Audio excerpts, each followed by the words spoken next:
Hello and welcome to our first A24 Vibe discussion of the 6th season of A24 on the Rocks. As you see in the episode title, we are reviewing Robert Eggers' take on Nosferatu. And today we have a very special guest on, a man named Bill Netherlands Holland, who is one half of the Morally Offensive podcast, which I highly recommend if you haven't heard it. Bill, how's it going? And I didn't know if you were drinking anything tonight, but if you're just drinking air, you can tell us that too. Yeah, I thought about bringing some scotch, but I have kind of a rule now about drinking on air after we had an episode where we just kind of slowed down after like a drink. So I was like, you know what, let's not do that. I do have this. Yeah, we deal with that every single time we record. So I've got this Dad, awesome you've got mug style. Nice. of yerba mate. So Oh, very cool. All right, Kevin, what are you drinking tonight? good evening, world. It's Kevin K. Konachek, and tonight I am drinking some Sazerac Rye because I've decided that rye is better than bourbon. Yeah, I said it. It's my official drink of the podcast. If I'm not drinking rye, it's because I chose to drink my old collection before I switched over to the superior whiskey. So yeah, I'm drinking rye tonight, and it's damn good. So yeah, the last time I had me. rye, I got in a fist fight. So Hey. be careful. Understandable. Season 6 Kevin is off the chains. I don't Damn know if I can straight. handle We're it. I'm just going ham, going wild up on this one. Cole, what are you drinking tonight? I'm drinking an Irish whiskey, so I'm also ready to fight. I'm drinking Hitch. It's a Northern Ireland brew, so I am ready to start throwing hands and reviewing some movies. Oh, yeah. And I am still drinking Spotted Cow. It was brought over to me from Wisconsin, and so I'm probably going to drink these on the podcast until they run out. Yeah, so. Damn straight. Yeah. Wisconsin beer. Gotta love it.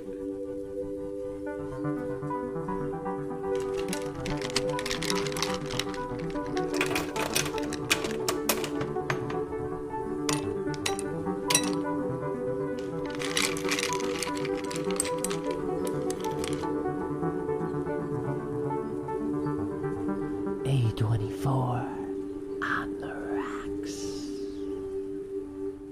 All right, well, let's tell us a bit about yourself, Bill. Where are you from, and what is your podcast about to the listeners who may not know? Sure. Well, I'm from the Detroit area, the Macomb County specifically, and I started this podcast with my buddy Cisco after I've lived in Chicago for 15 years as a media professional. I've worked as an animator, motion graphics designer, editor. I've directed a few things and produced some stuff over the years. And now I live in Wisconsin and mostly work remote for people doing similar work, mostly post-production. My buddy here locally and I, Cisco, we had been talking about starting a podcast, and I worked for a really long time to try and find a hook because I didn't want to just start like a two guys in a podcast, movie podcast. I feel like everyone defaults to that, and that was kind of what we were. And we went and saw Alien Romulus. We went to the bar that night, and while we were there, we got talking to the bartender, and I was like, I really want to do something, if it's a short film, if it's animation, if it's a podcast, about my experiences growing up in Catholicism, being a Catholic as an adult, and then my choices to eventually leave during kind of like the Trump presidency, the first one. And we were talking, and we both really just want to talk about movies. That's what we love talking about. We were drunk at the bar talking about Romulus for a good like 3-4 hours.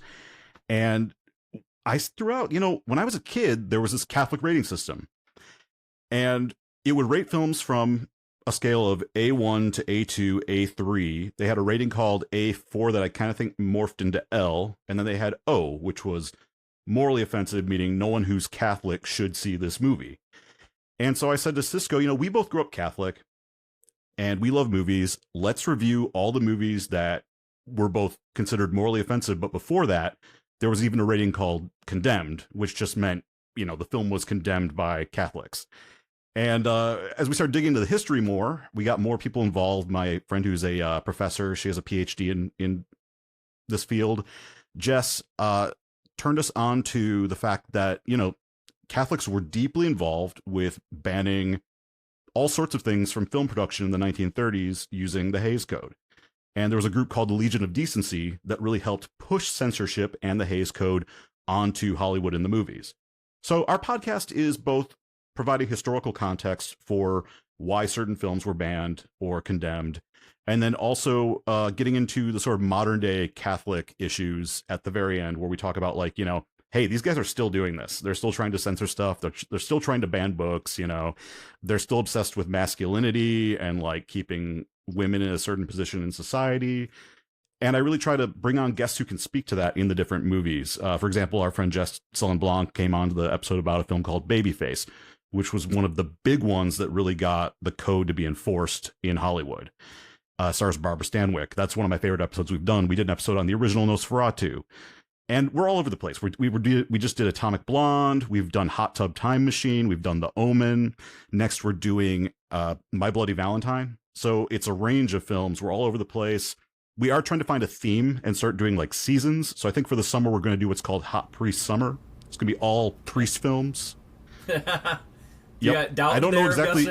First Reformed. That's not a First priest, Reformed. Yeah. Like bring us on for First Reformed. We're experts. Yeah. Oh, perfect. Yeah, we should definitely do that.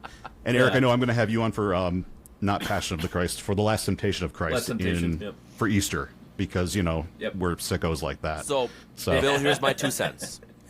Grew up Roman Catholic, went through Catholic private elementary school all the way through K through 8. Twice a week church for as long as I can possibly remember, and I have devoured the Catholic Church quite avidly. So everything you just described, as far as someone who grew up in the church and now is looking at it from the other perspective, is exactly my expertise, and I am tickled that there are other folks out there that are looking at media the same way that I do now, after 30 plus years of life, spending half of it in the Catholic Church and half of it out, is just incredibly fascinating. So I'm really happy you're here, and this should be a really fun episode, and I'm just looking forward to it in general. So that's Thank you my so much. 2 cents there. Yeah, definitely check out his podcast if you haven't. So today we're obviously reviewing Robert Eggers' Nosferatu, and instead of doing a scene-by-scene review here, I wanted to have more of like a general discussion. And I wanted to start with a rather viral thread that Bill over here posted on Threads, because that's actually how I found you. I think it got over like 8,000 likes and maybe more since I last looked at it, probably. But it keeps moving. I'm like, yeah. It keeps going, I bet, yeah. But this post is what made me find Bill's podcast, say hi to him. In this post, Bill, you said, quote, regarding Nosferatu, some folks really need to read Carmilla, Dracula, The King in Yellow, Wuthering Heights, Poe, Turn of the Screw, Frankenstein, etc.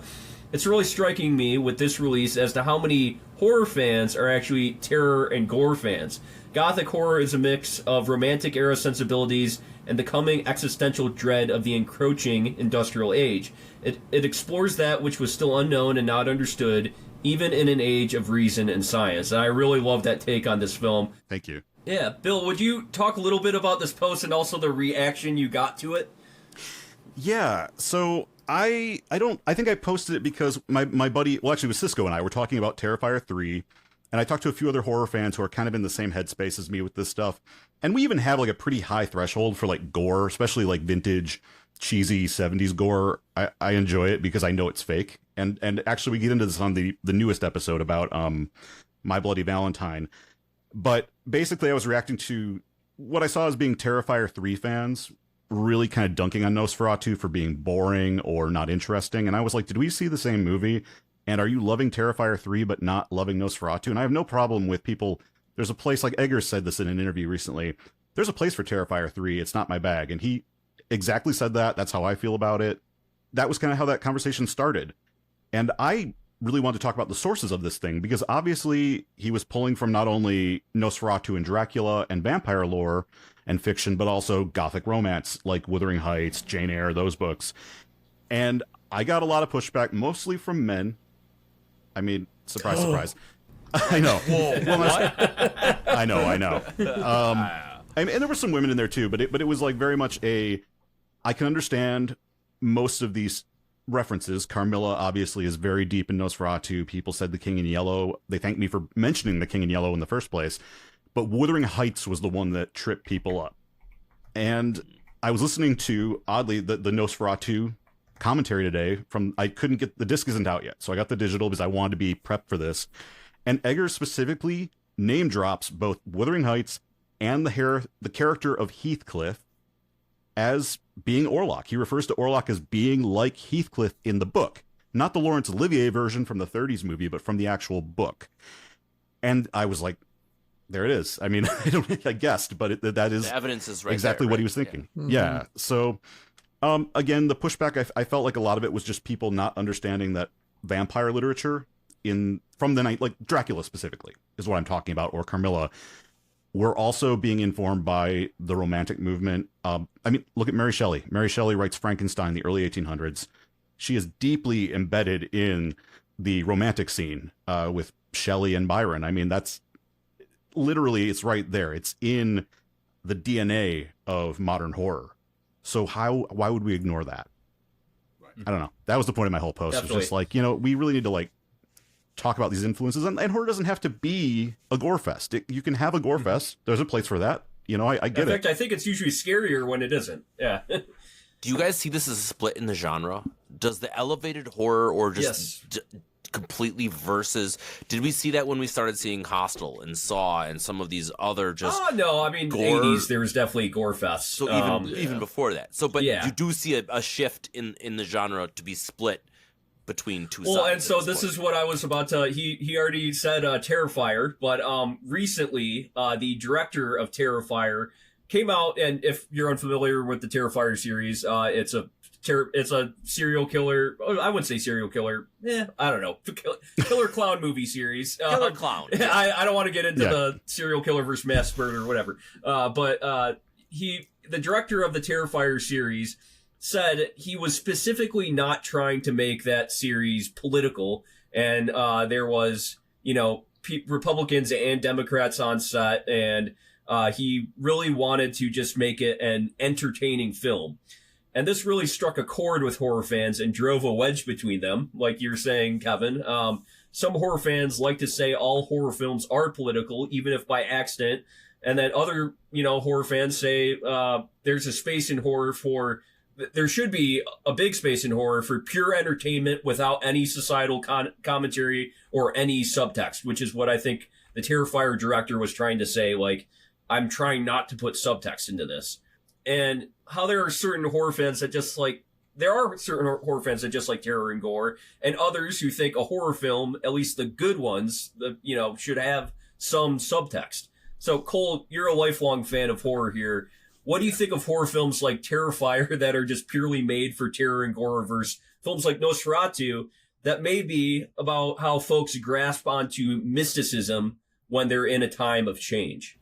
Yeah, I think there is a great divide between the two, and I think there's room for both of them. Like, I always refer to like the Terrifier, or even you could even take it outside of horror. I call them popcorn flicks, where it's a movie that I'm going to sit down and watch. I don't need to think a lot. I'm just going to watch it. It's going to be entertaining. There's going to be a lot of explosions or whatever. And like Terrifier is all about more of like a visual of like, we're going to see how crazy this guy gets with killing people, and that's kind of like the Saw movies and things like that, where I'm not here to think. And like sometimes I want those movies where there's a lot going on in the world and in my life, and I'm just like, I just want to sit down and have a popcorn movie. I just want to eat my popcorn and just see pretty colors and see pretty like cinema. Not that Nosferatu isn't pretty. It's a very beautifully shot movie, right? But Nosferatu goes definitely deeper into, it's more of like a thought-provoking, like deep thinker that brings a lot of, outside elements to it. And I think that is also, needs to be in film and needs to be in art. And, you can have both of them. And I also, I do agree that not everything needs to be political, and not every horror movie needs to have an underlying narrative or thing it's trying to push. Sometimes they're just fun movies that you're just sitting there, like Killer Clowns from Outer Space. I love that movie. I couldn't tell you what it's trying to tell people. It's just, it's a weird, campy, Killer Clowns from Outer movie. Space. there. Yeah. But and then you have other movies that I like I've talked about a million times. The Thing is one of my favorite movies, and there's so much nuance and so much thought that went into that movie that I love so much. But yeah, I think there's room for both of them, and you can do that with every genre. I think every genre has the thinkers and the showers kind of thing, where it's just pretty colors over here. I'm enjoying it. I want to turn my brain off, or I want to have an experience and I want to leave this movie thinking about, thought-provoking things or different ideologies, or sometimes even changes people. And you need to have both. You need to have that in any art form. Mm-hmm. Bill, do you have a response to that? Do you think that? Yeah. all films probably do have subtext, but even when they're not even trying, they might. Or what do you think about that? Yeah, and I'm going to go back to classic cinema just because that's such a strong spot for me in terms of the history. But I think about John Ford a lot with this. John Ford's whole deal was he was at a meeting in Hollywood and got up and he just said, "My name is John Ford. I make Westerns."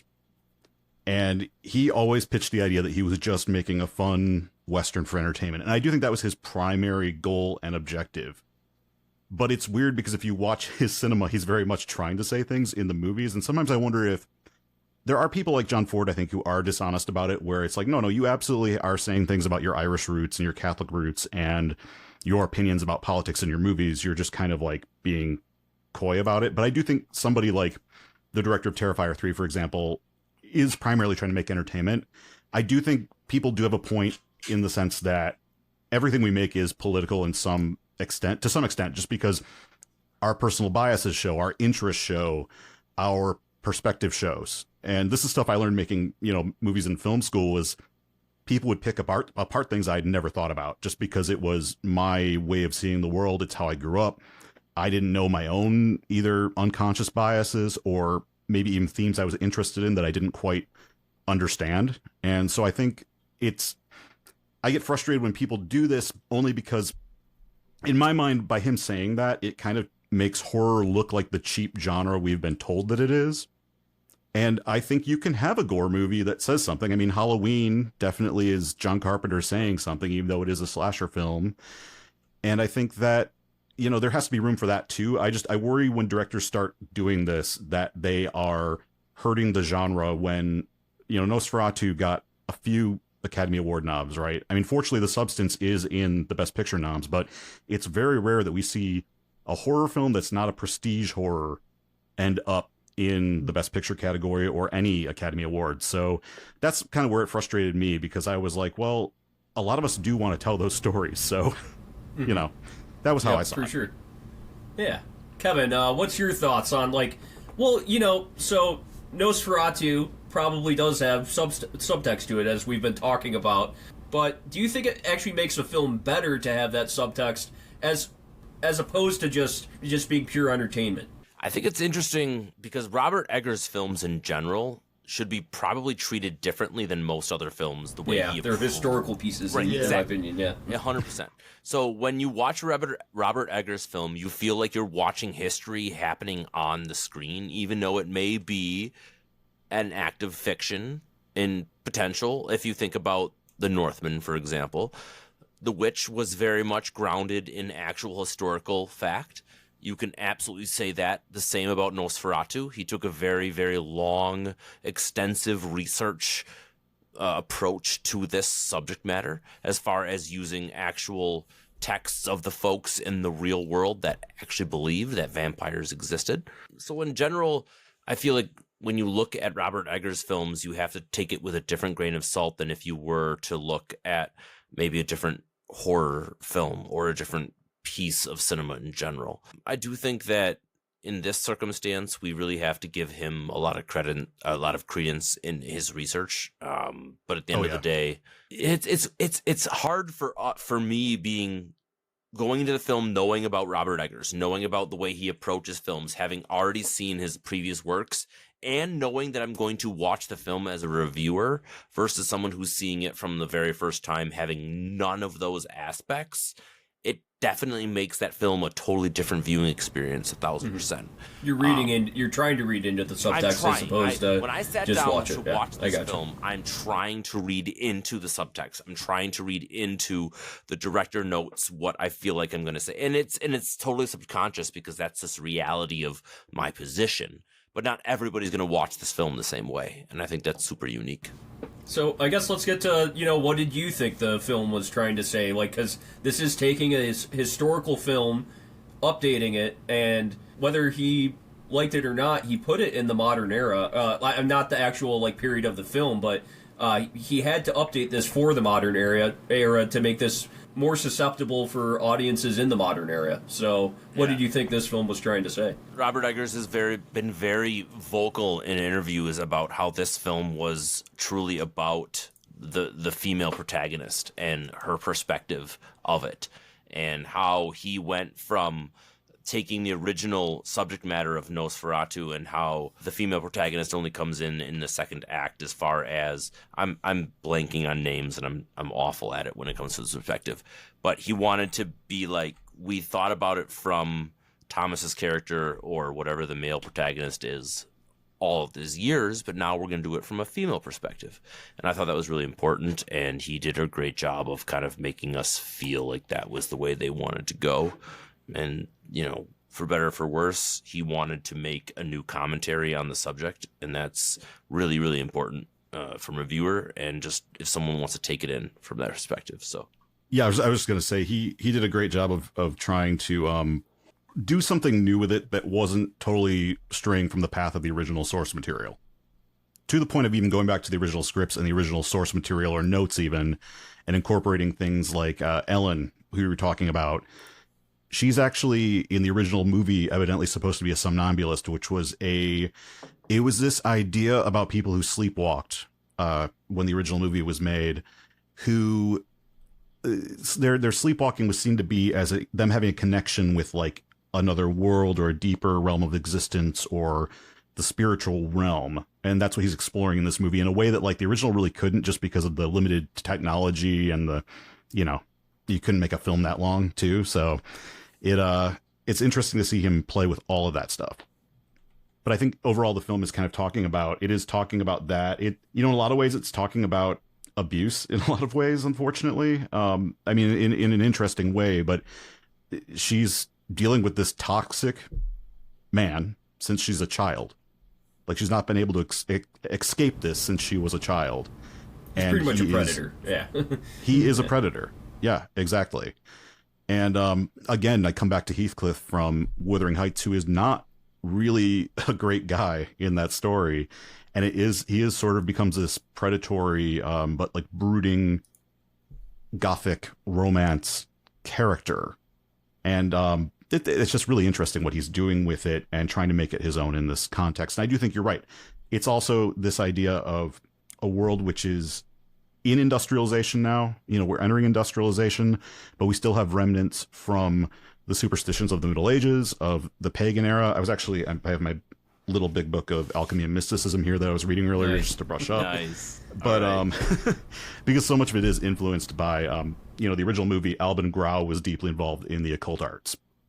And he was borrowing from things like old alchemist texts and drawings and paintings.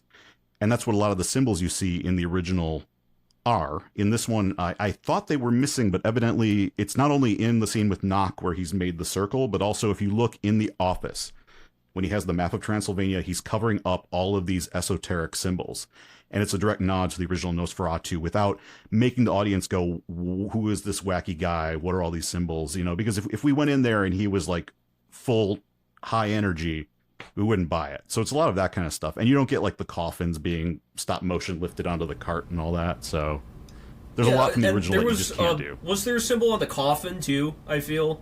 Or am I creating that in my head? I mean, what we know about Robert Eggers in general, right, is that man absolutely is a giant nerd and will never spare any amount of space to allow every detail to be included in his films. Like, and his biggest complaint with like the biggest nerd's a compliment in my opinion. Absolutely. No, he is just obsessive with the history and the details and everything. And if it's going into his film, it has to be authentic and come from him. And it's just so brilliant to see his attention to detail, especially in this film. It's just mind blowing. Very well done.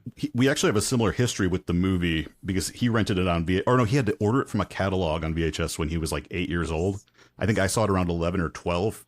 Not the same way, but through like the library system. I had to like go to like my local library and they ordered it from like the main Macomb County hub library and it had to get sent to the library. I went and picked that up with Caligari and I watched them both in the same night and it completely changed me. I mean, just like super formative movie for me too. So I get it. Yeah, definitely. Cole, do you have anything to add on general themes of this film or do you think they pretty much covered it or?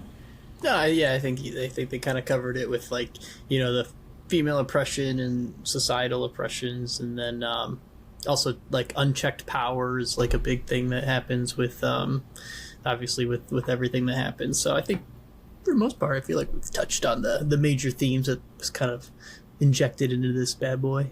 For sure. And now I want to throw it right back to you, but I want to go into Eggers' take on Count Orlok. And who here has seen the original Nosferatu? I know Bill has.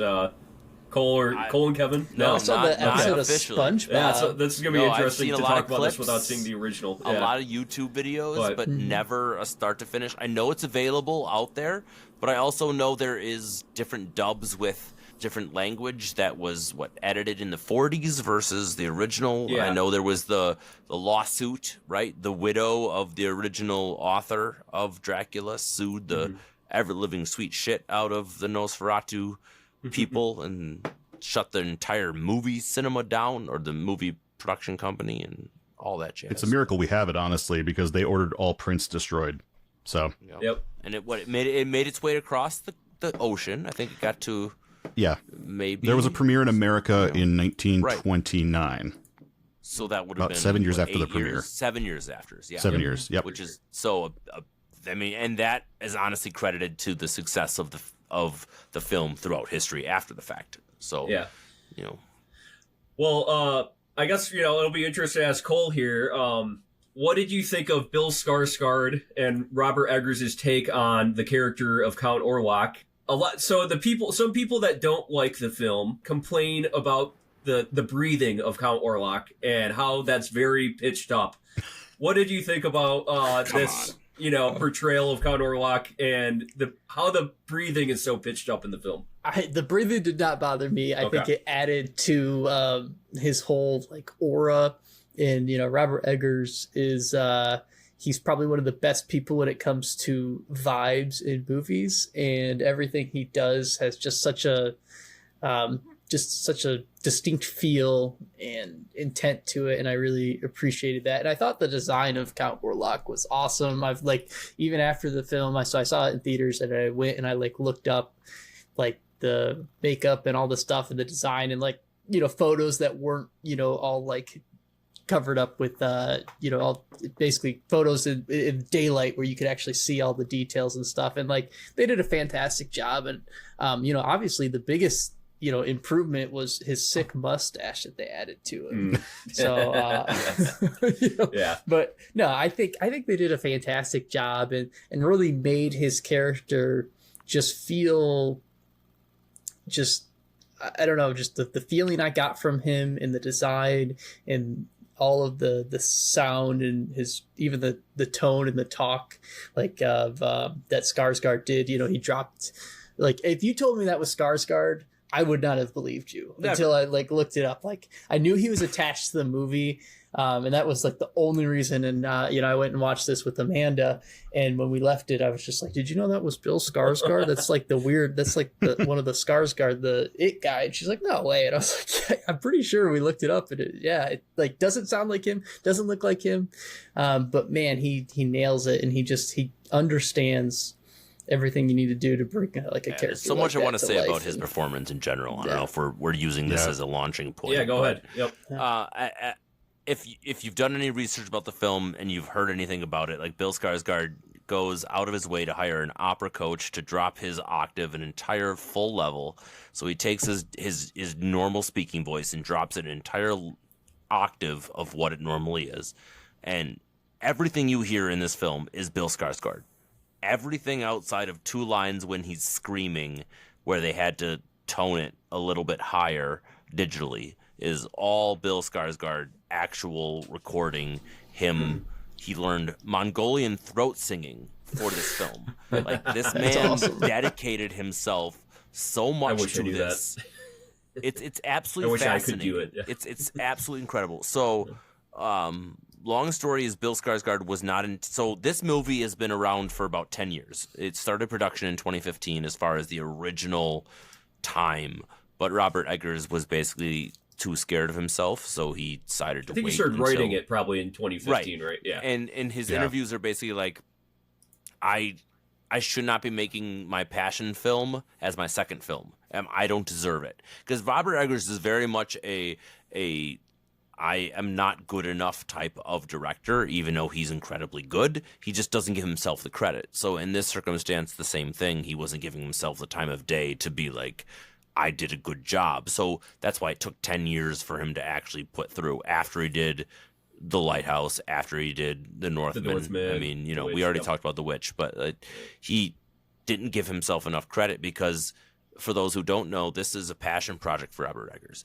When he was in high school, he had an opportunity to do a senior director, and he directed Nosferatu in black and white on stage. He painted his people black and white. He has loved this film and loved everything about Dracula, vampirism, Nosferatu since he was a kid. So this is truly a passion project for Robert Eggers. And so to see it come to fruition is just something absolutely brilliant and is really cool to see. And this is all stuff I've learned after the fact, which is pretty cool too. So yeah. And I guess people that are really into vampire lore, they might know that the original Dracula, like from the book, was based on Vlad the Impaler, the 15th century Wallachian prince. I hope I'm pronouncing that correctly. But you could see the mustache of Vlad the Impaler in a portrait of him. And you can tell that Count Orlok in this version was very much inspired by Vlad the Impaler. Oh, I mean, absolutely. Yeah. Robert Eggers talks about like he needs to make a Romanian nobleman. And every single picture of every Romanian nobleman that ever existed in history has a mustache. So you better damn well know that your Nosferatu character, your Count Orlok, is going to have just a magnificent mustache. Bill, since you've listened to the commentary, what did Eggers say on the design of the Count Orlok character? Yeah, I mean, similar information. They wanted to base him off of actual portraits and styles that would have been embraced by Roman noblemen. Things I found really interesting in this movie in general are that some of the more extreme choices that you would think, like, what are they doing here? This is ridiculous, are actually toned down choices from real historical information. So, like, when he's reading the contract at the table and he has the hat that looks kind of goofy at first. I mean, I liked it, but I can see somebody having that reaction to it. It's actually a very toned down hat. A lot of the pictures they were looking at, we're talking like huge, massive hats. And, down to like the big, the sort of robe coat he has when he goes to visit Ellen for the first time in Visburg. It's all these little details are very much pulled from history. And I think, I didn't know what to do with the mustache the first time I saw it in theaters, honestly, because I could see it in the dark. And I was like, does he have a mustache? Because I'm expecting like Klaus Kinski or Max Schreck. And I was like, oh, he's okay. Because they did a good job of keeping this thing on lockdown. The design of the character, I knew nothing about going in. So it shocked me. The trailer had nothing. Exactly. Nothing. Yeah. Which I think is cool. I mean, and now that I've seen it twice, I really like the mustache. I think it's great. It makes him his own Nosferatu take, which I think is better than trying to copy, because Kinski nailed it. Honestly, like that style of Nosferatu look. How are you're gonna try to do something like Kinski? No, you're gonna go a different direction. I really dig the corpse stuff, the idea of going back to the original vampire folklore, since this isn't literally Dracula, and we've seen the sort of posh nobleman look of Dracula and vampires. Let's go back to the folklore where they are just blood-sucking monsters that drain your heart of blood, and they're essentially decaying corpses that are alive. I love that, and I thought that was really cool. And the makeup is awesome. I mean, it's just so awesome. It's super interesting to me that obviously you talk about there's been other existences of Nosferatu throughout cinema history, right? We talk about Werner Herzog's 1979 remake. Like, that is the most recent Nosferatu make that Robert Eggers talks about not wanting to watch while he was developing this film, because he didn't want to take direct influence from that film without giving it its own credence. But at the end of the day, he films at the same castle that Herzog films at, but he does different scenes and doesn't use any of the same exact scenes that Herzog used in his version. It's so wild to me that Robert Eggers is so concerned about not stealing from someone or not taking someone else's work and wants to make it unique, that he almost goes out of his way, from a financial, from a directorial, from all of these disadvantages, to be like, I'm not stealing anything from anyone. I'm just doing this because it's a passion project for me, and it's not a bigger deal outside of that. So I just thought that was really unique, and I love the history when it comes to thinking about the history of that. I do wonder. I kind of wonder how much that has to do with his father was a professor of Shakespeare. And, Shakespeare, the whole thing is every time you adapt it, you really have to put your own stamp on it, because so many people have done multiple monumental versions of Macbeth, of Hamlet, of, Caesar, Henry V. I think he's kind of coming from that world of like, I need to interpret this for myself. I need to figure out what is my take on Nosferatu, and I need to set this apart. And I think maybe that's coming from his dad almost. That's a theory I have, but I was thinking about that. Listened to an interview earlier today with him talking about his dad's background with Shakespeare. And I'm wondering if that comes from that kind of ethos of how to stage a new interpretation of something like Hamlet.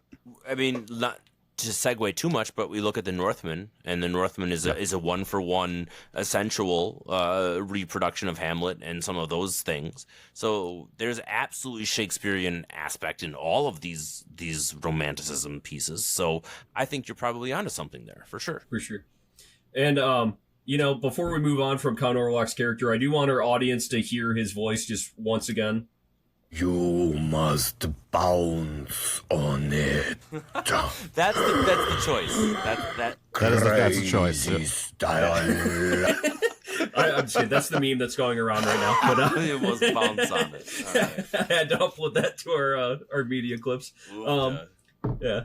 But all right, so I want to move on to the dynamic between Thomas Hutter and Ellen Hutter. Obviously, at the start of the film, we see that Ellen accidentally called this demon to her house, and it basically has haunted her whole life. And I feel like she was calling an angel, right? She was hoping for an angel, and a demon showed up at her window. Yes. I mean, at the end of the quote, she says, anything. Hear my call. So she devolves away from being like angels and God to just pretty much, I'm desperate. Whoever can hear me, just right. Listen. Yeah. And I love that. They just did a great. Oh, it was so cool. I loved it. Although I will, from the Catholic angle, I have to bring this up because there is this idea in Catholicism of demons appearing to people as angels and angels being mistaken for demons. And I immediately locked onto that theme from my perspective on our podcast. Just want to kind of throw it out there. I feel like actually the first word that comes from Orlok is a higher pitched voice that sounds like an angel, and then he dips his tone down to sound like himself. So I feel like he's maybe showing that. But yeah, for sure. I guess so. Lily Rose-Depp's acting is the people that don't like this film has been criticized a bit too as being like too much, like especially the scenes where she's shaking, putting her. No. Yeah, the people that don't like this film say that. Come now. Yeah, the physicality. I mean, that's all her. Oh, incredible. That's all her. They didn't CGI her at all. Do any of that. But yeah, Cole, what did you think about Lily Rose-Depp's job as Ellen Hutter? Yeah, I think she did a fantastic job, and like you guys just mentioned that she did all of the physical performances, she did everything, and I didn't even realize, I think there's a lot of hate when it comes to like nepotism in any place, right? And I didn't realize this was even Johnny Depp's daughter until neither did I. Not until today when I was looking stuff up. Not just that, but she was in Tusk. A24 connection there. Oh, well, I did not like that. She was at again, but because she also was in Yoga Hosers, the sequel to Tusk. Oh yeah, and then everyone remembers that. She movie. might be in the third one. But yeah, like I think she did a fantastic job, and with this movie, with it being like the classical horror, Nosferatu, it falls into that. I think maybe some people may have mistook her like overacting to kind of be. I guess to me it fit the film, it fit the vibe, it fit what like they were going for of like that classic horror movie where you're not. In this movie, you're not going to see all the blood and gore and all the crazy stuff. You're not going to be, hit in the face with, all these jump scares. And there's a lot of good, scares in this movie, but it's not It's not like The Terrifier. It's not like some of those movies that we talked about where it's just gonna, jump in your face. You're gonna see blood and gore and all this crazy stuff and be like, it's more of how the people are reacting, and that's what should scare you. And I think she nailed that performance of, from the physical to, all of the dialogue and her just interactions with the world and how she moved throughout this film. I think that was some of the more like unsettling things and the things that brought the I guess the true classical horror aspect to it. And I think she nailed it. And some people, that just want to be haters either don't like it because it's Johnny Depp's daughter and they think it's nepotism, or they don't understand. Or they're Terrifier fans. Yeah. Yeah. They're Terrifier fans and they don't understand, what classic horror, like what this embodies compared to, maybe some of the other films that, like Eggers described it as being a Hammer horror film meets a Merchant Ivory production, if you know what that is. Which were like very austere, fancy, very beautiful, but slow moving British dramas from like the 80s and 90s. Yeah. And I think that's pretty accurate, honestly. Totally. And as someone who also, grew up Catholic, we have several Catholics here, but possession films have always scared me the most. You could kill as many people as you want in films, but possession films scare me more than anything. Just the thought of an outer entity taking my body and possessing me so I didn't have any control over what my body was doing. The scariest part of this film to me was not Count Orlok. It was when Lily Rose-Depp was possessed. And did you that's pull some testament to her acting. Exorcism comparisons? Exorcist comparisons, definitely. I mean, Exorcist, thank you. Where she was right. She was doing her contortions and she was moving her body in all sorts of crazy ways. But it was even more because it was all her and she wasn't on strings like Linda Blair was in The Exorcist. Yeah. Like that was even scarier to me. And I think she did a great job. I've seen some interviews and she talks about it, how exhausting, and I think you had mentioned it, Bill, how like literally the amount of physicalness that she had to do in her convulsions, even from the opening scene all the way throughout the entire film, was very much so. I'm just talking about Lily Rose-Depp in general.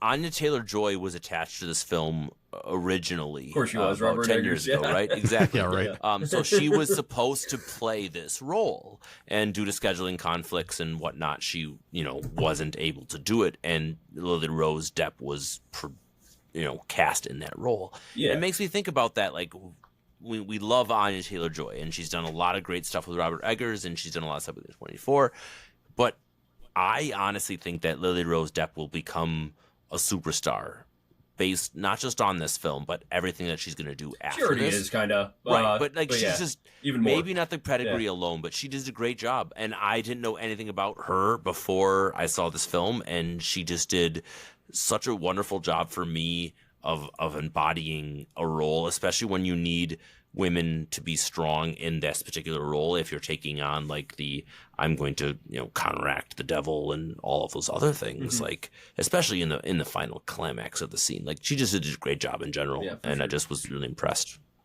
Bill, did you see any like inspirations from other films in her acting, or I do think it definitely takes inspiration from exorcism films in a way, but. Oh, and I do know that Eggers was kind of looking at exorcism as a reference point, and Exorcist films with this movie in doing this role. It's very much kind of playing off that idea of demonic possession, even though it is a vampire. And so I think, you have to look at how it's informed by all those different things. But I guess like the training she did was very intense. It's a specific type of movement that I forget the name of off the top of my head. I'm sorry. But he was talking about the training she did extensively to be able to contort her body in all these ways, her face, her limbs, all of that, to the point that even though it's been criticized as being over the top, he actually had to pull her back because she could have gone crazier with the contortions and with everything she was doing. And they scaled it way back, I guess, from what she initially could have done, which is crazy to think about because that's all her, no CGI, no additional, tricks or anything like that. It's just her performing, which is, this is where we really need to have like a movement or choreography award, in the Oscars. I don't know why we don't. It's like stunts, they just added stunts finally, but like, yes, man, having a choreography / movement team award would be pretty awesome, because I feel like those people really go unsung unless they're also the dancer. Like, you know, Gene Kelly used to do his own choreography, but, you know, he's the star, so he has to be nominated, right? And I just feel like this is one of those cases where it's like there should be an award for like the people that made this performance happen, and it doesn't exist. So yeah. So yeah, I want to move on to Nicholas Hoult as Thomas Hutter. You know, Nicholas Hoult is the star from the very famous 2015 A24 film Equals with Kristen Stewart. Everybody knows that film, right? I was like, what are you talking about? A24 film set. That one. Oh man, Nobody else watched, but we had to. But We did. the film of the summer. yes, It was a film. Yeah, Cole. What did you watched think of Thomas Hutter and this kind of dynamic between Thomas and Ellen? What did you think of it throughout the film? Yeah, I mean, I thought Thomas Hutter definitely fit the like narrative of the time. Like he was, all about his job. He's trying to climb the ladder. He's, it fits, now time, and I think that's kind of part of the whole, inner story or inner thing that is pushing is, we're all trying to climb this corporate ladder to get up, and what are we willing to sacrifice and do? And, he's willing to leave his love for months to go to the get this guy to sign this thing. Yeah, in person. Carpathian Mountains, yes. Yeah. And, all of this stuff kind of falls after the fact. And I enjoyed their interactions. I don't know if it's maybe anything against Nicholas Hoult or anything like that. I thought he did a fine job. I didn't feel like he was spectacular or over the top or anything like that. But he also was around a lot of people that just absolutely knocked it out of the park. And his character, I think it kind of fit even with his character of being kind of not the guy that knocks it out of the park. He's just kind of there. He's trying to move through the world. He's kind of this just like kind of awkward white guy that's trying to climb the corporate ladder. And meanwhile, you got Lily Rose-Depp just absolutely crushing it. You got Bill Skarsgård as Count Orlok just doing complete madness. And then you start bringing in Willem Dafoe and stuff like that. It's like is his boss. Yeah. Yeah. It's like, how do you compete with that? So it's I don't feel like it's, in most films, I feel like you could judge their acting abilities, but when you're around so many of these people that just crushed it, and I don't feel like he crushed it, but I also don't feel like he did a bad job. I think we're also 50 minutes into this episode, and we just talked about Willem Dafoe for the very first time. Yeah. Like, wow. Let's be honest. Like, there's a lot of other things. Oh, we're gonna get to him for sure. Wow.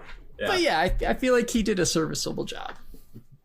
Have you? And I think Eric, you've seen the original, or no one's seen the original? Yes, I've seen the original. Yep. Okay, you I have. have not. Did you listen to our episode at all, Eric, on Nosferatu? Yes. Yep. Okay, so you know that we refer to Thomas Hutter as a cuck during that episode. Right? He is. In this film, he is a bit of one. That's fair. Yeah. Yeah, and I mean, they give Nicholas Hoult more to do with Thomas Hutter, but his character is pretty much useless in that movie. He is pretty much. His wife doesn't really seem to even be that into him, honestly. And it's a very over the top performance. He just is very milquetoast and not interesting. Yep. And you almost want Nosferatu to take him out in the original movie. Yeah. So they've done more to build out Nicholas's character here of Thomas Hutter, but the character itself is not a rewarding character to play, no matter how you build it out. So I think he does a really great job with a character that, you could phone it in if you wanted to, essentially. Mm-hmm. And you know what I think it kind of portrays, which is things that I've started to grasp onto in film. Like in Jaws, a lot of people have pointed out how there's people that they start warning people of an incoming doom and nobody wants to listen to them. And Ellen Hutter is very much warning Thomas, like, I'm feeling this in my bones. There's an incoming doom. And you aren't listening to me. And Thomas is very much like a conservative guy of the time. And, he's like, my wife is just being hysterical. I don't know what to do with her. And Ellen is actually correct all along, even though, like, her feelings, they're not based in logic per se, but like sometimes we do have to listen to our emotions and listen to our instincts and give in to them. And, you know, Thomas just always dismisses her emotions as like just being hysterical. And I think that goes back to what we're talking about with one of the themes of the film. Ellen is very much rightfully warning Thomas of an incoming doom, and he just can't listen to her because he doesn't want to. And I think that's like one of the most interesting parts of this film too. So, well, it's interesting to me that the one man who listens to her the most is the what's his face, Bulwer. Well, he's called Albin Eberhard von Franz in this movie, but Von it's sort of the Franz. Van Helsing Which is Willem character. Dafoe's essentially. Van Helsing right? character, for sure. Yeah. Right. Yeah.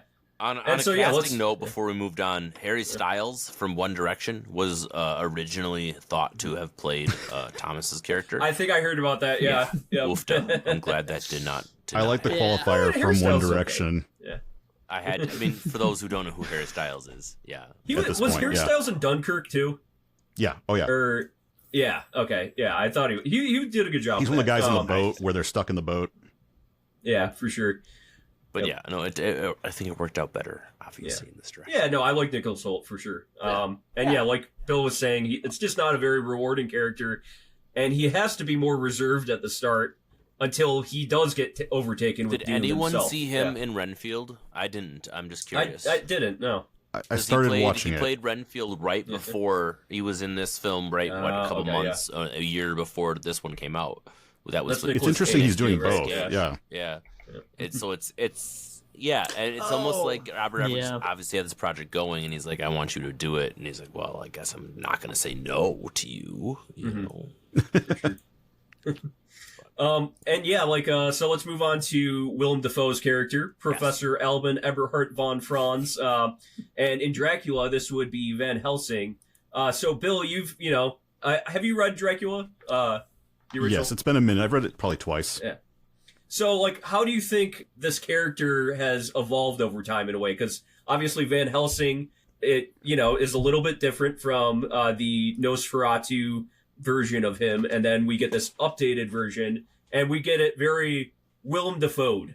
I feel like Willem Dafoe always kind of plays himself a little bit, but he always adds something great to a role too. But tell me Well, it's how they interesting kind of because updated this character. Yeah. In Nosferatu, they really downplay the sort of Van Helsing character and they don't seem that Albin Grau didn't seem that interested in him, which is kind of interesting because really in this movie, I feel like Albin Grau, if he were still alive, would love what Eggers did with this character because he put so much of Albin Grau, by the way, the creator of the original Nosferatu, not the director Murnau, but the guy who actually financed it, produced it. He was friends with Aleister Crowley, deep in the occult. Yeah. And I think he would appreciate what was done with this character in this version. And they changed the name of the character. This character's kind of new, actually, the way they've evolved him to reflect more of the Van Helsing character. But I think Grau would find him fascinating. I don't know how Bram Stoker would feel, only because Bram Stoker was a biblical literalist. He was a very staunch Christian, and Van Helsing is sort of And he was kind of supposed to anti-Semitic, right? That's kind of what people complain about Dracula, or kind of say Dracula, not Nosferatu. Yeah. Oh, Dracula. Okay. Well, Yeah, not Nosferatu. Nosferatu. There's also claims about Nosferatu and anti-Semitism, but the which I producer's could Jewish, talk right? about as well. And all that. Yeah.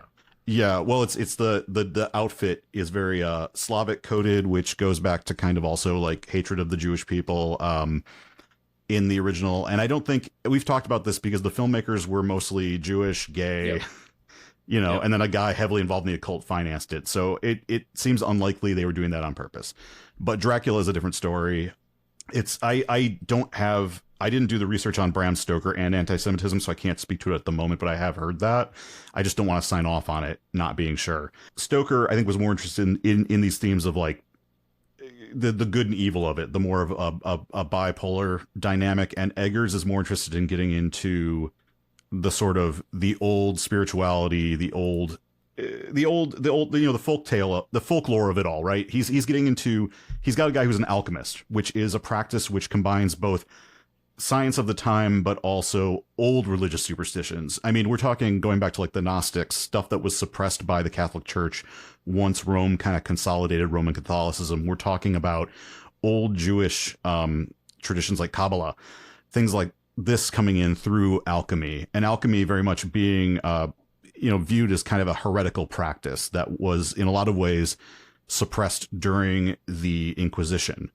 So it's still around, though. I mean, in the 1700s and the 1800s, it's still going on. And I think a lot of people think of alchemy as just being the sort of using fire to turn lead into gold, right? That's sort of like the classic. And you see him doing it in the first scene where we go into Willem Dafoe's Von Franz's house. You see him with a little burner in the back, and that's, I'm pretty darn sure that's him trying to turn lead into gold to establish that he is an alchemist. You know, I'm something of a scientist myself. And so... Is that a Spider-Man line? It is a Spider-Man line.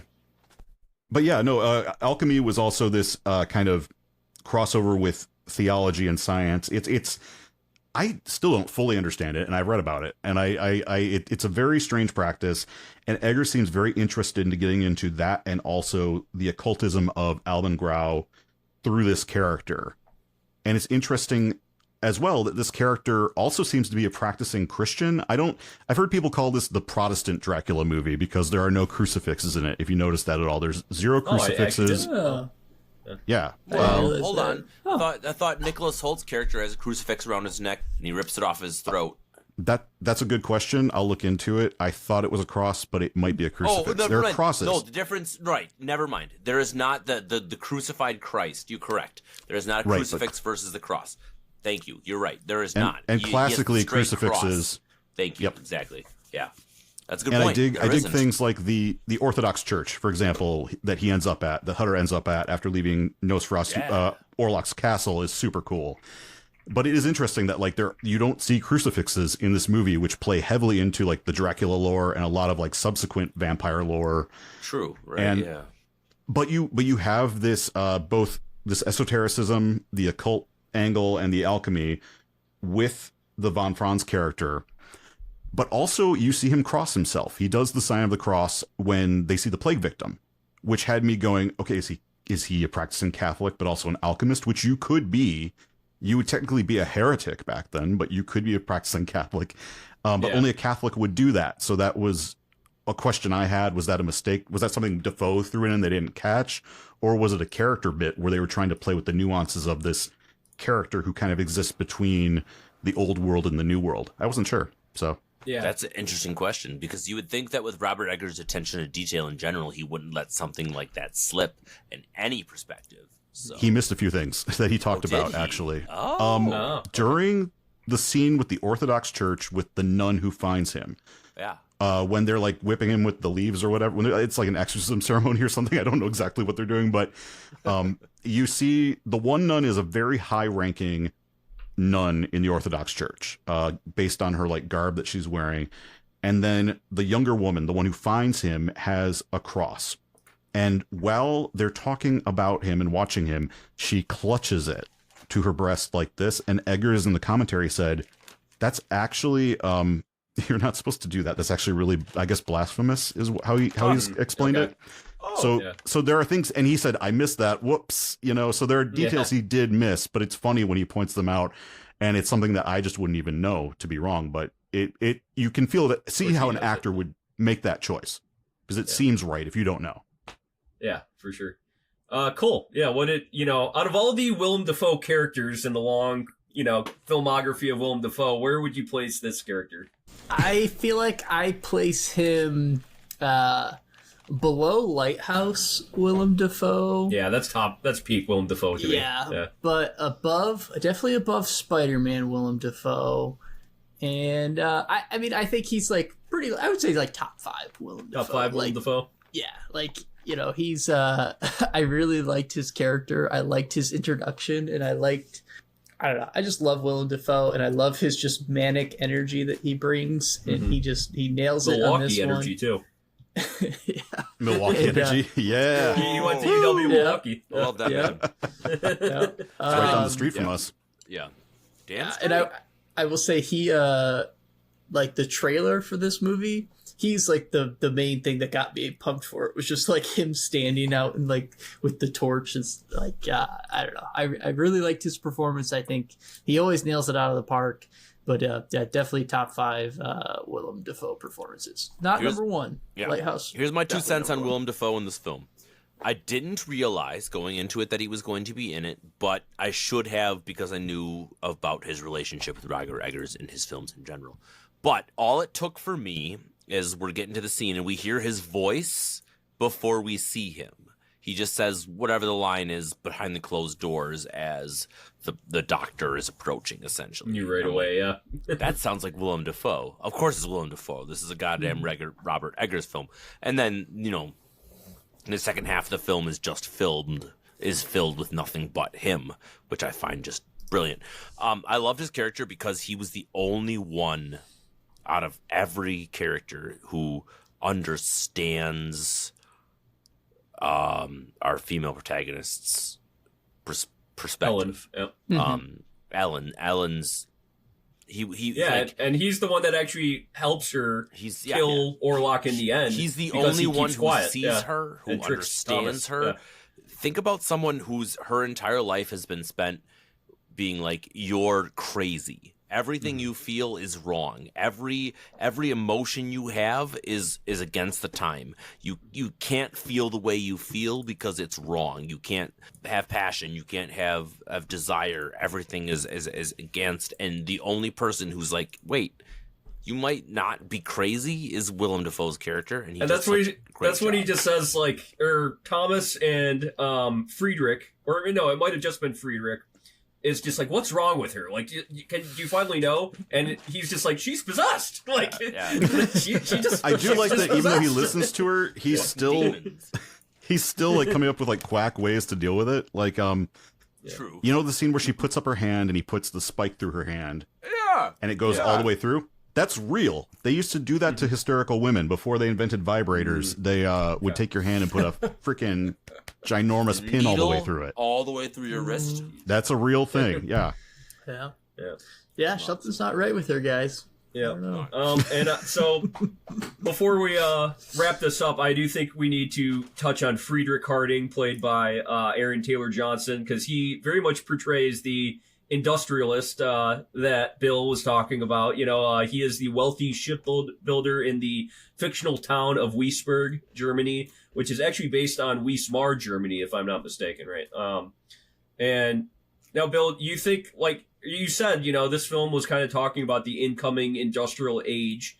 And I mean, what do you think about this character of Friedrich? Would you say he kind of represents part of that industrial age that's incoming? Or I do think so, and I think it's, I struggle with this theme a little bit because I do think Eggers is interested in the idea of the spiritual realm, of the sort of things that we cannot explain, even though we have access to modern science just incredible inventions, incredible discoveries. We understand so much about outer space, about the ocean, but there's so much we also do not know, especially about the human brain, for example. And as much as I'm somebody who really dislikes superstition and the way that people use superstition in religion to control people or tell people not to trust their gut, I also do love a movie that says, like, but what if you're wrong?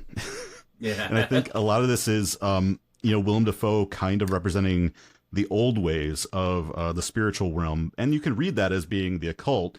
You can also read it as being, old Christianity or paganism, or I think you could imprint your own belief system onto that. But it's the idea of like, science is wonderful. There are all these wonderful inventions, but we've also invented the nuclear bomb, right? And so how does the spiritual realm play into this? How do these things work together? Is industry and capitalism and progress, are they all they're cracked up to be? And I think this movie doesn't really like try to tell you what to think about that. It's just looking at this era when industrialism was really coming in and starting to change the old ways. And I think that's really obvious in the scene with the Roma toward the beginning of the movie, where we go to like the really old school part of Romania, where people are still very much practicing old pagan religions, old folk methods of medicine.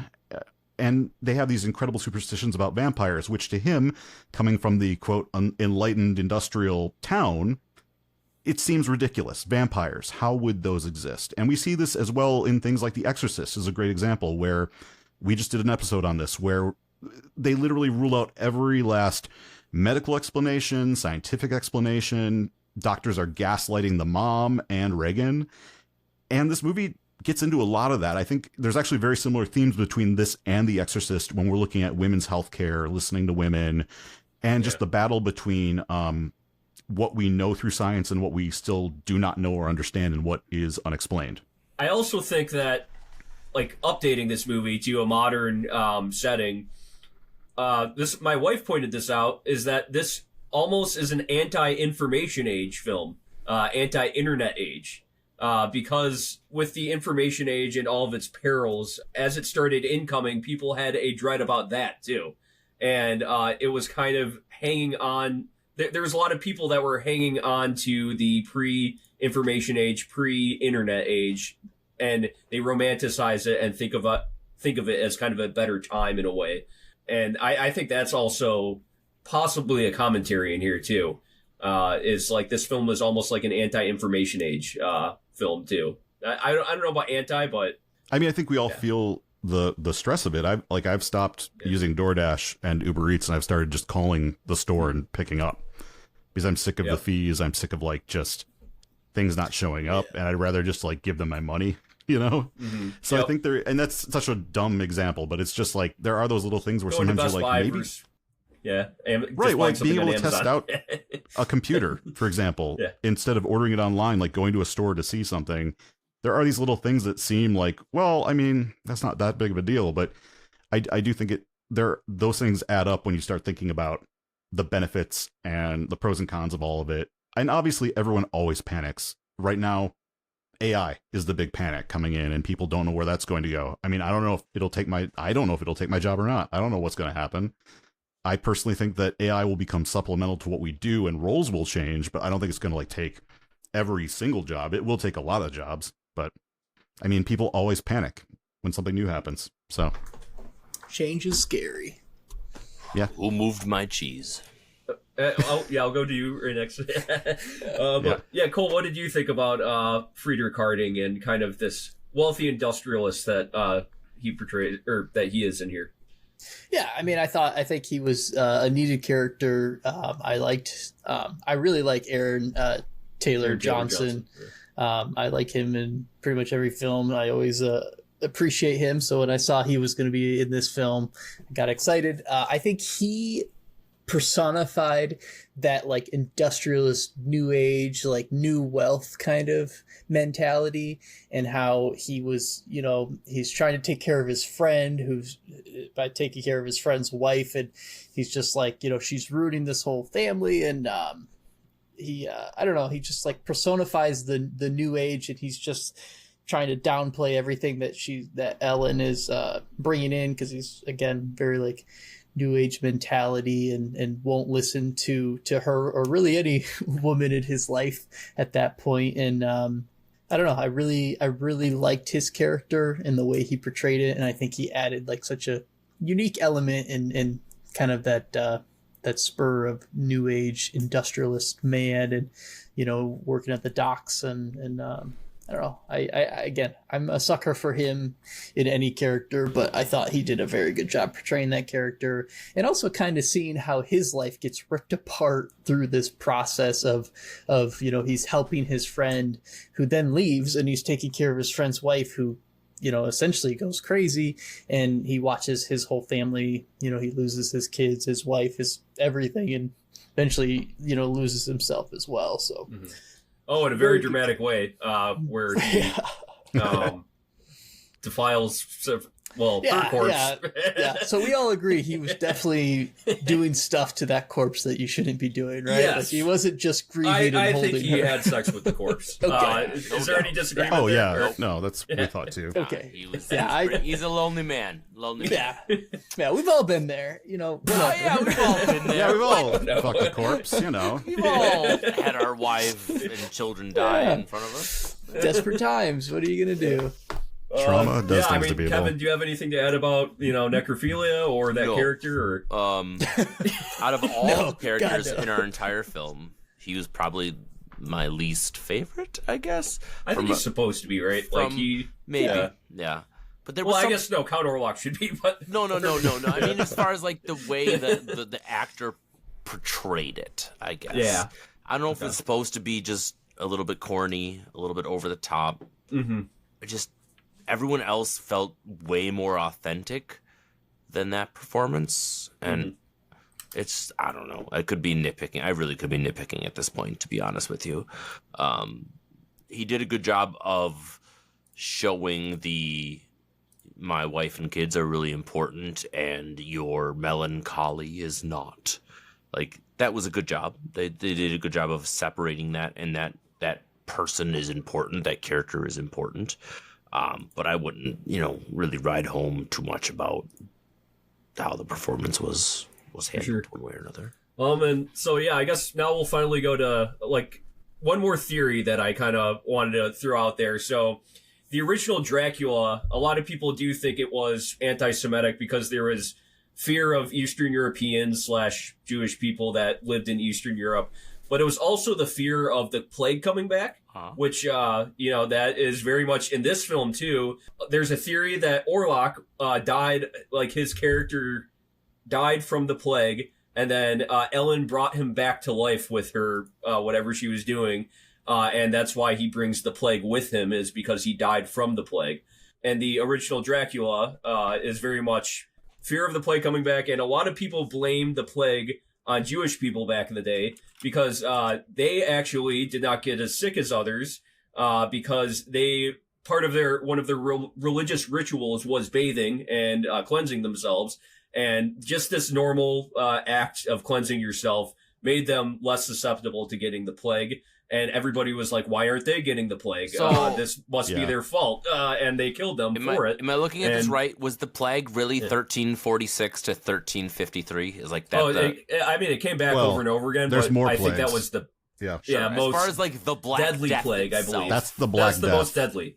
Yeah. So that's early 1300s, and this film is set in 1838. Yeah, but she reawoke a corpse that possibly died from the plague. But that's your point, is that... I don't think Eggers meant it, obviously to be that, but it is sort of a film about how people...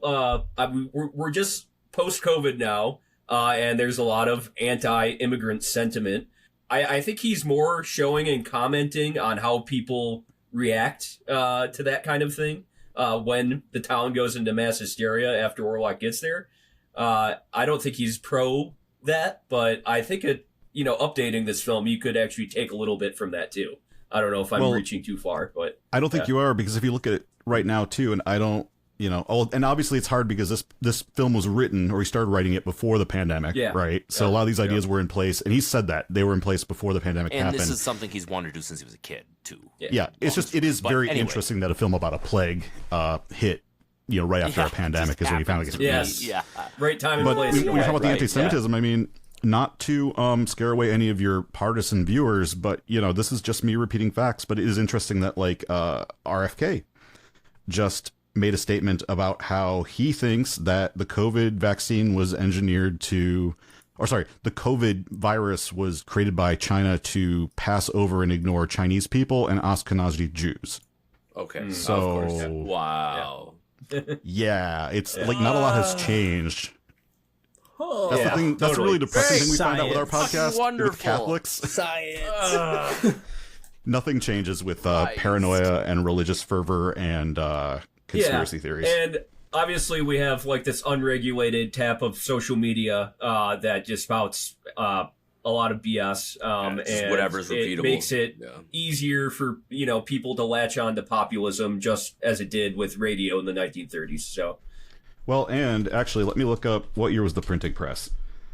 Printing press was 1400s. Yeah, 1440. So when were the Protestant witch burnings and the Catholic witch burnings? I think it was a little bit after that. Because, Martin Luther, he used the printing press very, notably to distribute anti-Semitic literature, right? So right, and to spread so did the Catholics. Lutheranism, Zwingli, Calvin, they all did this. And it's interesting that the peak of the post-medieval wave of witch hunts, not counting the Salem witch trials in America, is about 100 years after the printing press. So you've got like 100 years of people getting used how to use this new tool, how to get propaganda out there, and you build it up over 100 years, and then people start dying. Surprise! If, Just in case you want to know where the internet's going to go. If anybody wants to dig further into that, Hank Green, YouTuber, he did a great like 30-minute thing on Media Revolutions. Cole, did you see that? Or I mean, I didn't see this video, but I love Hank Green. So. Yeah. And he actually touches on the 1930s and the start of radio and how the Nazis used radio to distribute a lot of their propaganda. But also, Bill, I'm sure you know this guy, Father Charles Coughlin out of Royal Oak, Shrine of the Little Flower. That church that's still there in Royal Oak. Shrine of the Little Fascist? Yes. This was a priest who was very, very anti-Semitic and was extremely popular out of Royal Oak, Michigan, and reached millions of people. And he was very much the cause of FDR regulating radio more, if I'm not mistaken. Yes. He tried to be close to FDR initially because do you know Coughlin's story, how he started as being against the KKK and more of a workers' rights person? And he actually ironically had a newsletter called Social Justice. And then he started getting crazy and like he was like, oh, this Hitler guy has some good ideas. And FDR just started being like, keep this guy away from me. And eventually he had his own army of little brown shirts who would go around causing violence for him. A Catholic priest, you know. Yep. So that's cool. And link it to baseball, which you love, Kevin. There was a lot of anti-Semitism against Hank Greenberg, the Detroit Tigers player, because he decided not to play on Yom Kippur. And part of that was because Father Charles Coughlin was like, screw this guy. He's not playing on Yom Kippur. And yeah. So all right. Well, everything relates best to baseball. He's a big baseball fan. I love it.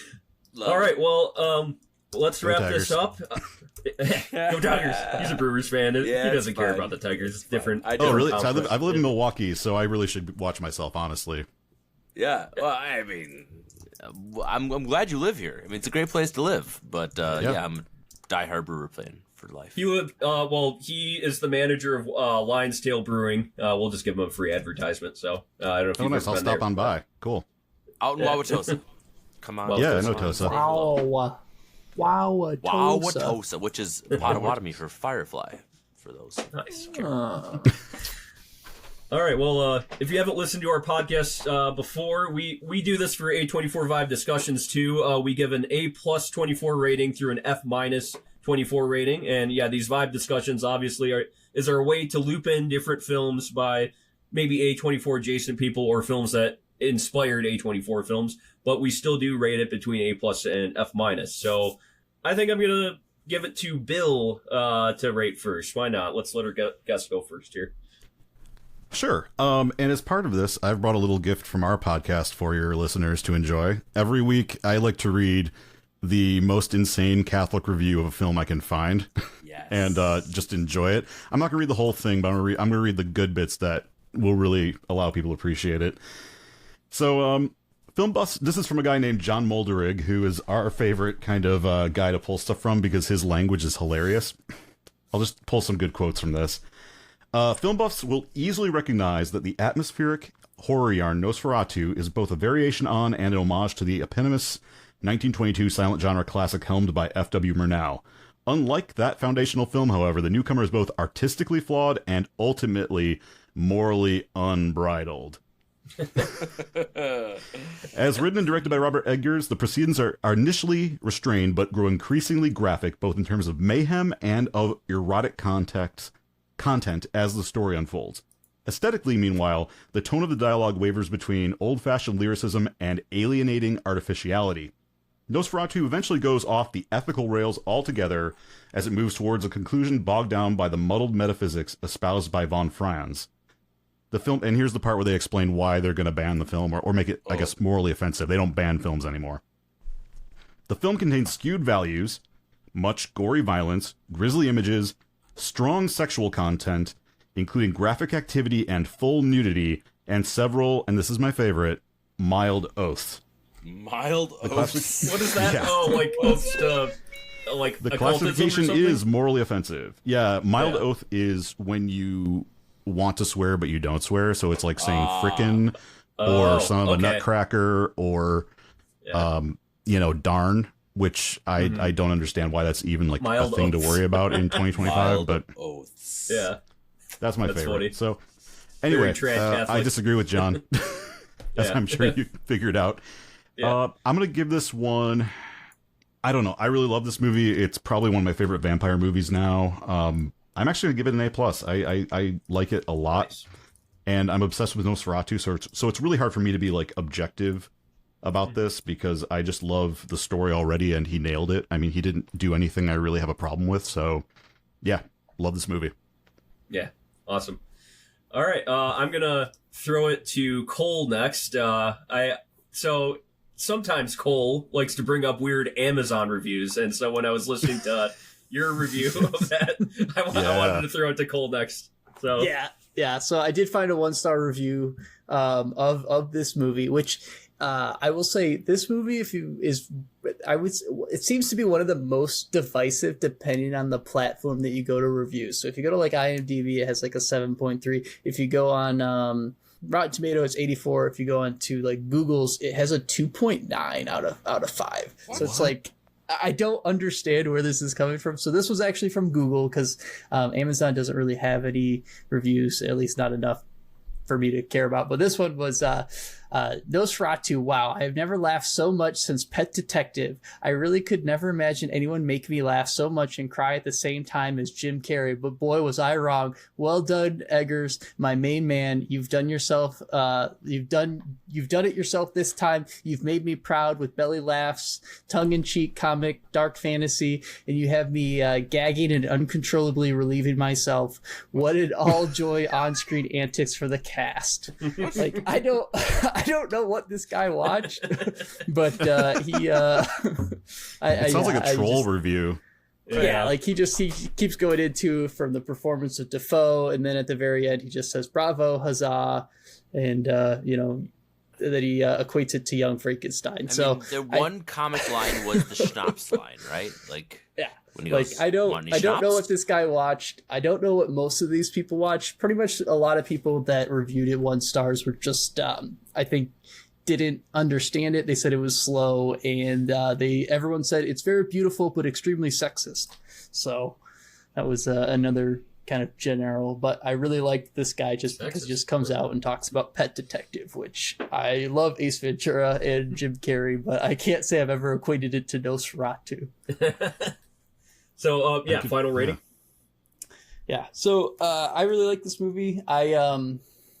It's not my favorite Robert Eggers movie, but I really enjoyed it. I think, you could say like it's not my favorite Eggers movie. All of his movies are so good. He does such a good job at it's just like vomiting vibes and feelings and like aesthetic, and the cinematography is amazing. All of the performances are well done. The how much he dives into all of the the writing and the dialogue between the characters and how to make it all like a part of the time, and they spend so much effort in transporting you to a whole another timeline and location that you feel like you're truly a part of something that's happening. And even with like Nosferatu, the witch, and Northman and stuff like that, there's always like some spiritual aspects, and I think he captures like old school cinema horror so perfectly. I really enjoyed it. I think the only gripe I had was I felt like this was like a 3-hour long movie. I was watching it and it just like it kept going, and it's a very like slow, methodical, and has like very good beats to it, but it feels very long. So like when I left the movie theater, I thought I had been there for over 3 hours. I had no idea how long this movie was. It was only 2 hours. So I guess, that's kind of a positive. But all that being said, love the movie. It's not my favorite one, so I can't give it an A+, but I gave it an A24. I think it's extremely solid. I think if you have any interest in classical horror, this is like a very good barrier of entry. It's very like modernized. I've never seen the original Nosferatu, but after watching this, it makes me want to see it. Before this, like really my only experience was like the SpongeBob episode where they just dropped in Orlok. And, I had known about it and was aware of like the, Dracula spinoff, so to speak. And, but man, such a good movie, such a great cast. Everything's well done as always. And the guy can't miss. And I'm even more excited for his next movie, Werewolf, which I am such a diehard like creature feature fan. And the fact that he's doing a werewolf movie just makes, I'm pumped. That's going to be my number one, I think. Yep. So, all right, Kevin, you up next. All right, man. So I knew nothing about Robert Eggers before I joined this podcast. We're talking like 0.0. And because of this, I've had every opportunity to watch everything except for The Lighthouse, which I'm saving until we actually review it. Although Eric, you encouraged me to watch it before, but we'll decide. I sat down last night knowing that I was going to watch something special, having no idea what I was going to get myself into. I put on my best pair of headphones. I put myself in a completely dark environment, and I watched the shit out of that film, and I came out leaving it going, wow, that was a lot of fun. And when you have fun watching a film, when you really can dive in and ingest it from start to finish, and just really enjoy what the director is giving you, and from the writing perspective, I just left it going. This was just, it was a blast. I mean, I had such a good time that as soon as I was done watching the film, I just wanted to dive in more. I wanted to learn all of the aspects of the production. I wanted to learn everything about Robert Eggers' inspiration. I wanted to learn everything about why he decided that this film that he calls it his passion project. It's a film that he has been thinking about since he was 9 years old when he watched it for the very first time. And he got his mom to, help order it and was able to watch it and produce it as a senior project. And it's just something that he's always wanted to do. And Robert Eggers is famously self-critical of all of his works. He really doesn't like what he finishes. Famously, he's kind of always like, it could be better. But for Nosferatu, he's gone on record as saying, I think I did a pretty good job. I think I did my vision. I got what I wanted across. And I think that's really important, that whatever he was trying to accomplish, he felt like he got done, which was pretty awesome. In general, we covered a lot of the details of this film. I think there's just so much that Robert Eggers does that makes a film authentic and makes it genuine and makes it awesome. If you would have told me that there was 2,000 trained rats put into this film and that all those rats were real, I would have told you were crazy. But legitimately, he got 2,000 rats and put them on the scene for this film. It just goes to show how much Robert Eggers puts into what he wants on screen. And it was just a joy start to finish. The sound editing was incredible. I was just blown away from the very first 30 seconds to the first minute of this film. The way that he just encapsulates everything from start to finish just made me want to watch it again and again and again. And I want to tell everybody who's listening, like, you have to watch this film. Like, you have to. It's just incredible. It's my favorite Robert Eggers film out of all the ones I've seen so far. It absolutely is one that I will just tell everyone under the sun they need to watch, and it gets an A+24 for me. It was damn near perfect, and I loved pretty much every minute of 2 hours and 10 minutes. Like, it was just that's it. Perfect film. I loved it. It was great. A+24. All right. Well, I will come out and say that this probably was my second favorite Eggers film. I still think The Lighthouse takes it for me, but he actually said in The Northman that he was really trying to figure out how to do a big budget film, and he really didn't know how to do it when he was making The Northman. And I think this was him perfectly matching the folk horror he had from The Witch and The Lighthouse, and then figuring out how to use that big budget in a really impactful and fantastical way. And then you add on, the performances by Lily Rose-Depp, Skarsgard, all of them. And I think this is almost a perfect film. I can't even figure out many ways to knock it. I think I'll give it an A+. I guess, I won't say it's like my favorite horror film of all time, but I would say it's like a top 20 for me. I really love Eggers that much, and the way he updated this tale and made it more palatable, I guess, for modern audiences that aren't as much of a fan of classic cinema was extremely impressive to me. And so, yeah, I think A+ for me too. All right. Well, Bill, did you want to add one more thing about your podcast? I think you said you were going to add that at the start, or? Oh, yeah. I just want to tell people how to find it. If you're looking for the podcast, it's the Morally Offensive Podcast. We are on all major platforms. We upload to YouTube as well. So we're on YouTube. We're on, I prefer if you can go to a service like Apple Music or Spotify just because the plays register better. So, but anywhere, Amazon, a lot of the smaller ones too, like Listen Notes, I know has us. So we have people kind of listening on a lot of different platforms. But the Morally Offensive Podcast, we're on Instagram at Morally Offensive 666. Same with TikTok, Morally Offensive 666. And yeah, we have a good time talking about movies and a little bit about Catholicism. We try not to overdo it just because most of our listeners are movie people and they're there for the movies, but we do bring in the Catholic, ex-Catholic angle just to make it special and niche for those people. For sure. And we'll definitely have you on again in the future with Cisco, because Cisco couldn't make it to this one. But I will also be on their podcast to talk about Last Temptation of Christ around Easter time. Yeah, that about does it.